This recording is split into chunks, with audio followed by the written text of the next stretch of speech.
Ocala's information station, 1370 WOCA. Ocala!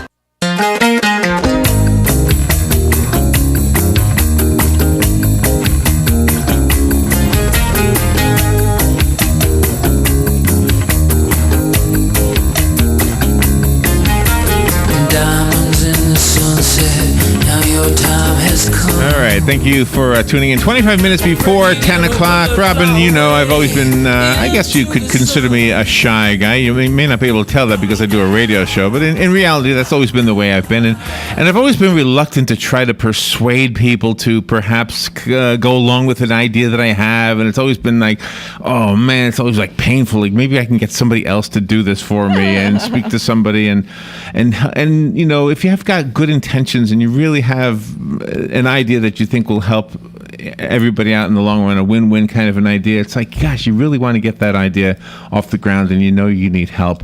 There was a title some time ago called How to Win Friends and Influence People. I can't remember who the author was by that book, but the idea always intrigued me, and Bob Burg has a book that's going to help us as well. He is a motivational speaker, and his best-selling book is called Adversaries into Allies. So this isn't just about winning over people, but it's about winning over people who already are not on your side, and to get them onto your side. This would be a good tool for anybody in Congress, by the way. Oh, yeah.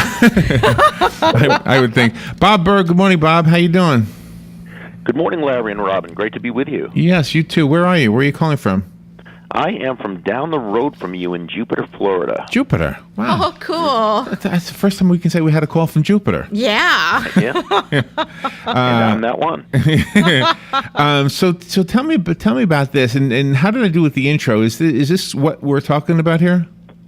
Yeah, you know, it's interesting. I noticed that you mentioned about that you seem kind of generally shy and right. not wanting to try to persuade people and so forth. And one way to be able to get past that, because first of all, persuasion is very important, because let's face it, you can have all the success skills in the world, but if you can't move people to the correct and appropriate action, it's really difficult in many ways to get things done. And I'm sure you don't have as big a problem with that as you're saying. I'm sure you're able to do that when you really want to. But the big thing is to focus on the other person and what they want, and that's the key.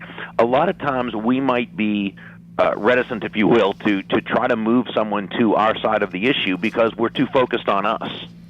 On the other hand, if we can focus on them, if we can make it about them, if we can tie together what we want with what also they want, now there's no problem at all, because it's totally congruent with your desire to be a good person and to do what's best for everyone involved. But how do you do that without manipulation? See, here's the problem I always have with this. If I'm excited about something because I think it'll be good for me, maybe it's a money-making idea, and I want to persuade somebody. Let's make it real simple. Let's say I want to persuade somebody.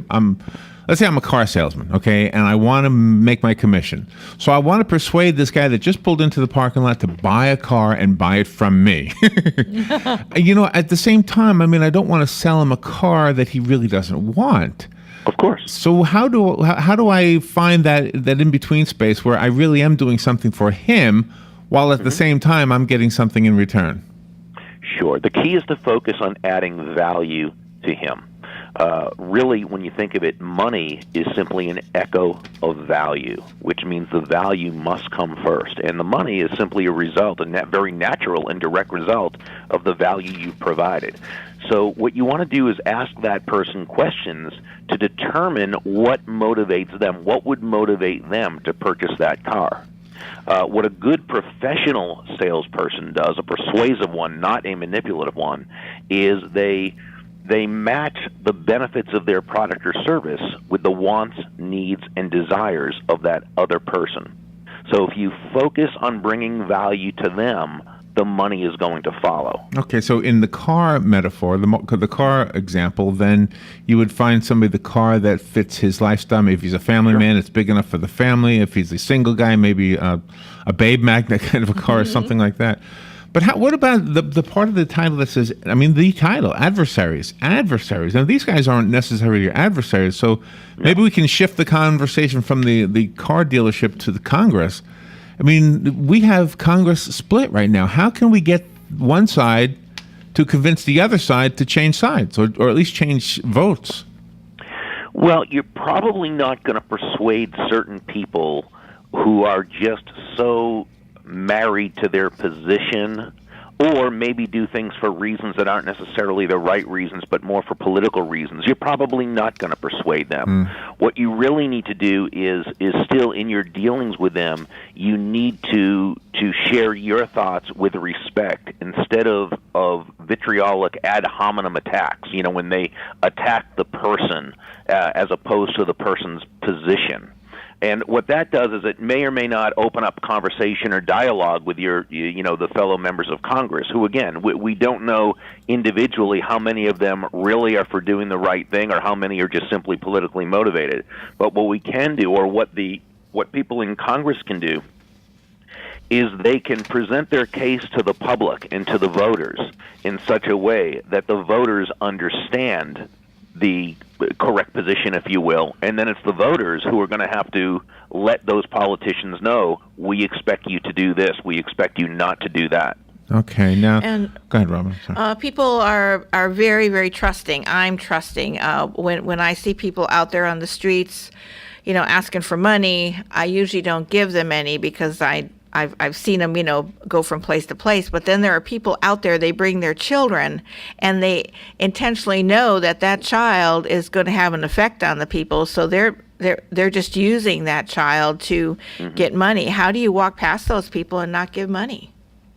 Well, that's simply a personal decision that you would make. I mean, my feeling is, a lot of times I will give money or I'll get food or something and I'll bring them to people only because that's, my feeling is if it's one person who really does need it, I'd rather they be helped. But that doesn't mean that you need to be anybody's sucker either. Right. And if you really don't believe that it's something that you should be doing, well, you don't need an excuse to. You just, I mean, anytime there's children involved, it does pull on your heartstrings.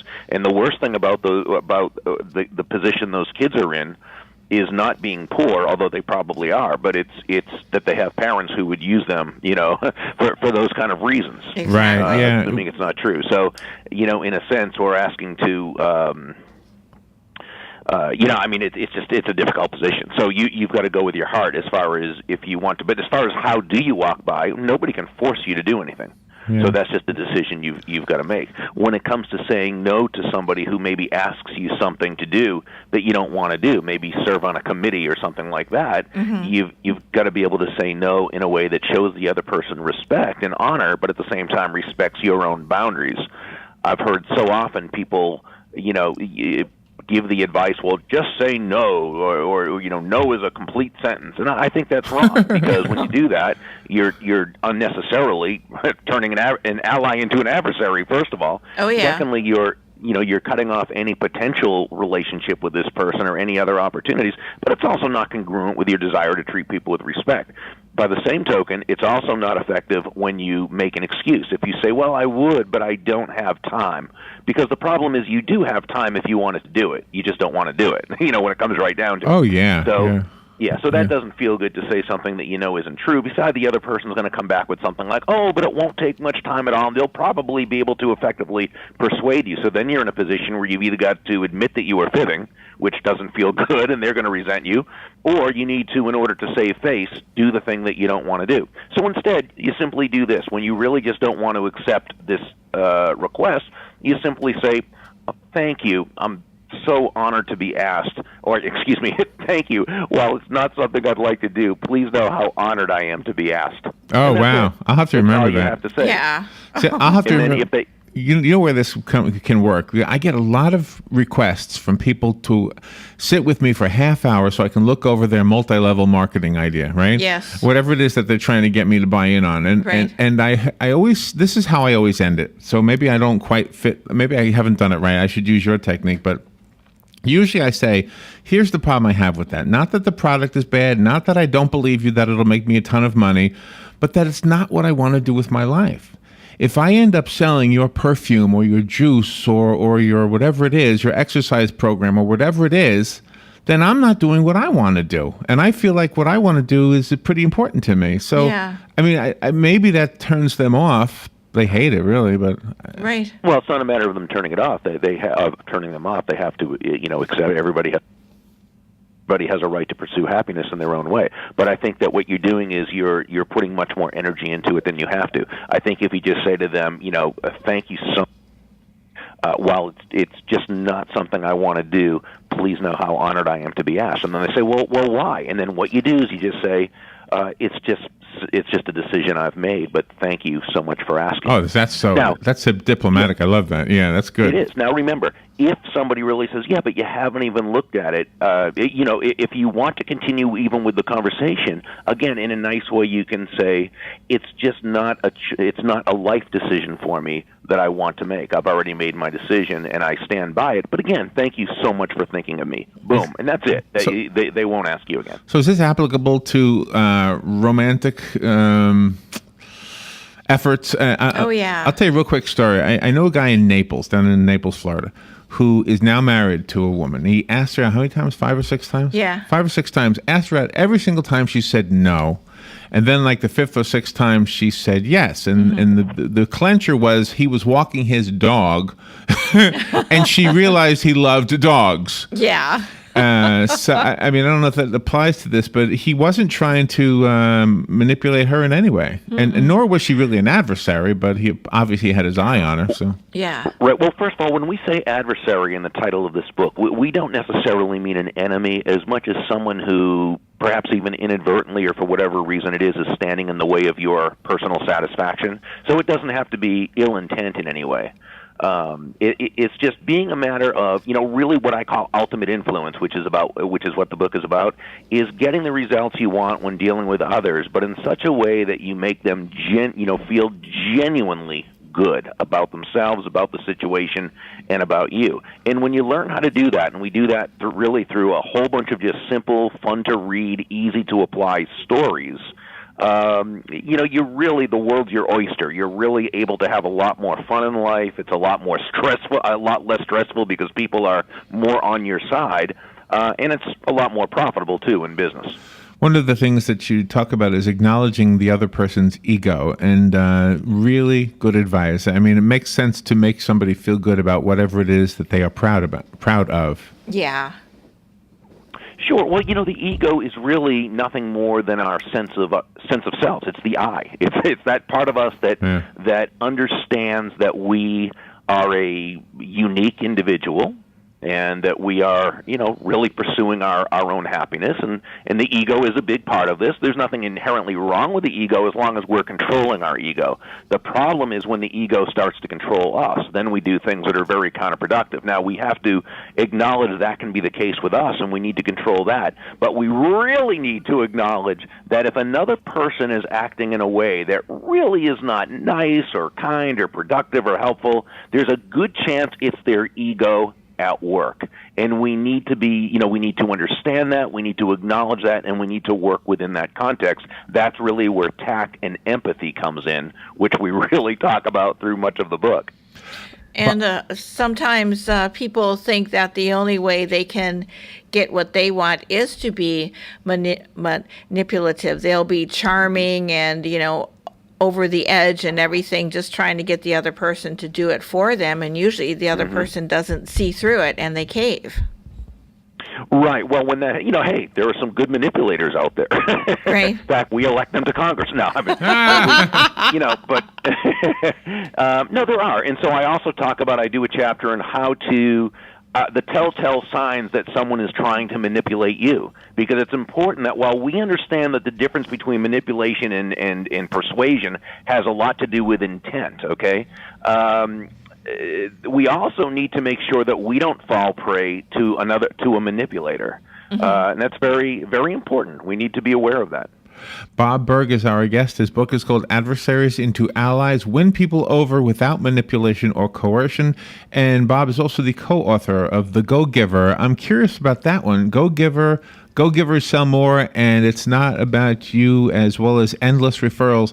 Tell me about the other books you've written. Are they along the same line? It sounds like the law of reciprocity might be part of what you're saying. If we give, then we'll receive. Am I right about that?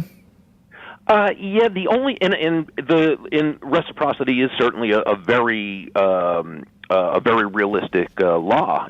Robert Cialdini, the excellent author of the book Influence, Science and Practice, talks about that.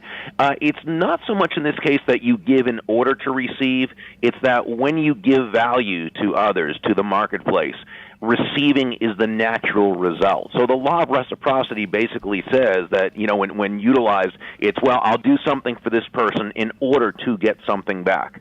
That's not really what we're talking about in the Go-Giver. We're really talking about just being a provider of value on an ongoing, consistent basis, and understanding that when you do that, not only is it a nice way to live life, it's also a very financially profitable way as well, because you'll develop so many great relationships where people know you, like you, trust you, want to see you succeed, that you'll very naturally have a very successful business. I would imagine that a lot of people are probably better at persuading people that they know than they are persuading people they don't know. Mm-hmm. I think it depends on the person. Remember, sometimes those people who know us so well, they feel a lot more comfortable not. So you never know. But I think it really depends on the situation. No, the persuasion is really it's an art and a science, and it's something that, again, we've tried to outline very, very comfortably in the book. So my goal is for people to read this and come away from it saying, I already knew that stuff, because I think intuitively most people do. It sometimes just needs to be framed in a way that we can really pick up on it and be able to apply it in the real world. How do you get strong personalities to work together for the greater good? Because they both have great ideas, but only one has to rise to the top to be implemented. Well, the key is to, it always goes back to tapping into what the actual goal is, and are they committed to achieving that goal? Is the goal bigger than they are? And that's the key, because if the ego, and which also often happens with strong personalities, if the ego is for them is bigger than the actual goal, it probably isn't going to happen. So what the leader needs to do is they need to make the goal the bigger thing. Excellent example of this is right now the Miami Heat basketball team. This is a team that has individual superstars, many strong personalities. Any one of them could try to just take over and be the thing, but they don't. They are a real team. They are all team players. And when you get that, you get championship teams. There have been many teams that had numerous superstars, but they could never win a championship because they put the strong, like you said, Robin, the strong personalities, they put themselves first. They were very selfish players. Oh yes, and we see that in our business as well. I mean, not now. I mean, we have players now in this radio station that understand we're all part of the same team. Mm-hmm. But Rob and I have had our share of experiences where other on-air personalities were competing with us. Yeah. And I would always say to them, we're on the same team. You're not competing with us. You're competing with the other station right now. Exactly. You're not competing with us. Exactly. So this is good information. I'm guessing you wrote this for business people as well as for people with personal circumstances. Am I right? Yeah, this is a little different from most of my books, which have been more for the business person, the salesperson, the marketer. This is really for pretty much for everyone. This is for the the family member, for the friend, for the the CEO, for the salesperson, for pretty much anyone who needs to deal with people. So I guess that would be pretty much everyone. I hope I don't push any wrong buttons here and make some adversaries out there, but there are two types of religious programming people, I guess you would say, like TV personalities that are trying to get people to submit money to them. Mm-hmm. Yes. And there's one that I'm okay with and one that I'm not okay with. The one that I'm not okay with is the one that sits there crying and saying, we need the money, and God is going to bless you if you send the money and all that stuff. It's like, oh man, I mean, it just rubs me the wrong way. And then there's the other one, and I'll name the one that's coming to mind, the Samaritan's Purse. It's Billy Graham's son, I believe. Franklin. And what he does is thank you. He says, when you send us your money, this is what we're going to do. We're going to send money to this poor town in Africa somewhere. We're going to build a schoolhouse, and we're going to send some food to this poor town, and we're going to send some livestock to this poor town. So he's got a smile on his face. He's not crying into the camera, and he's really telling you what good is going to come when you jump on board and help him out with his mission. Right. Which is ultimately a humanity mission. So I don't know. There's just two. Well, I think that's to me, I mean, that would be a much better way to frame it. It's not that the person crying and preying upon conscience or guilt or something can, but that's a little bit more in the manipulation category, whereas I would say the one that you were just mentioning is a little bit more in the persuasion. Here's why you want to do it. Here's what good it's going to do. So it's a different way to do it, and hey, both ways can work, but it's a matter of which way is going to be more effective, both short term and long term, and which is more congruent with your value system. There is something amusing that came in your press material. It says to successfully talk your way out of a ticket. Do you advocate that? Do you advocate that? Well, it depends. Well, it depends. First of all, here's when it won't work. It will not work if you are driving recklessly. If you're if you're driving under the influence of alcohol or drugs or something like that, it won't work, nor should it. What I'm talking about is if you didn't come to that totally complete stop, or maybe your foot was a little heavy on the pedal. In other words, not public enemy crime number one, but certainly ticket worthy if an officer decided to. Right. And so in this case, I would rather you get out of the ticket. And so, basically what you do is when you see the flashing blue lights, you pull over at your earliest convenience when it's safe.